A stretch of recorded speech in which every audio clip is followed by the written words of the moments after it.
everyone who has eyes can see it. The native, white, Christian European population is being replaced at an ever-accelerating rate. Let me back this up for you with some statistics from my home country. Let's take Amsterdam, the capital. Amsterdam currently consists of 56% migrants. The Hague, 58% migrants. Rotterdam, almost 60% migrants. And of course, most of these immigrants come from non-Christian, non-Western, African and Middle Eastern countries. Conclusion, the Dutch population is already outnumbered in the majority of our cities. But let's look onwards. London, 54% migrants.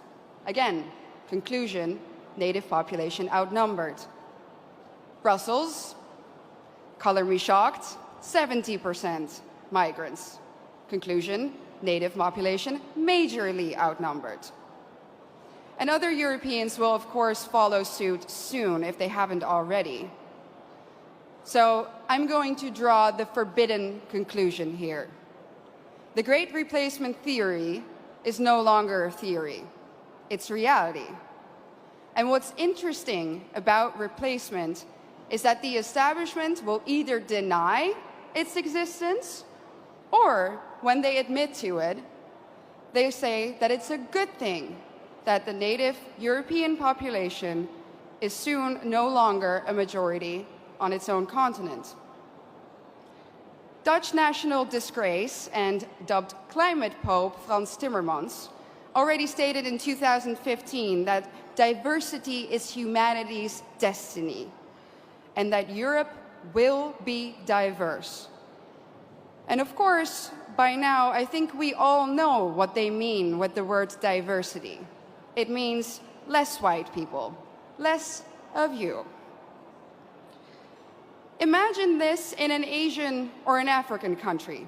Imagine their leaders rejoicing in the fact that their people will soon no longer be a majority in their own country. Absolutely unthinkable, unimaginable. So what in the world is wrong with our leaders? The underlying sentiment of what they say is always the same. Our establishment claims that white people are evil and that our history is somehow fundamentally different from that of others. Consciously or unconsciously, they have sucked up the lies and the anti-white dogmas of the neo-Marxist critical race theory. That's why the totalitarians in Brussels are trying to force you, the Hungarian people, a sovereign nation, to accept immigrants despite the fact that the population has said no, and so has the government.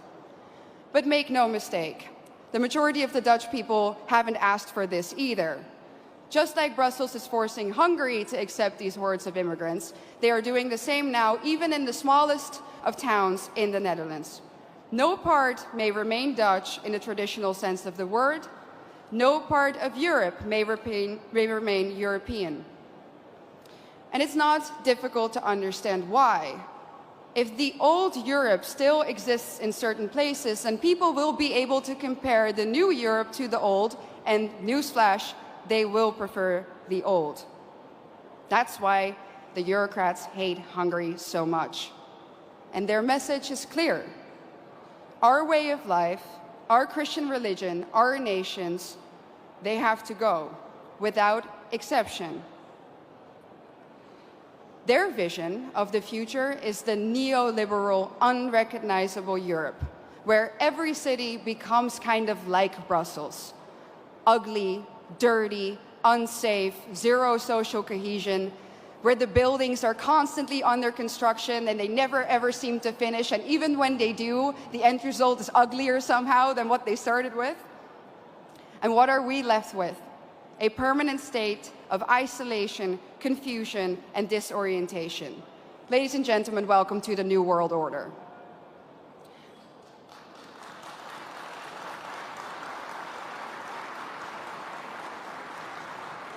So what's the antidote? A strong Christian Europe of sovereign nation state.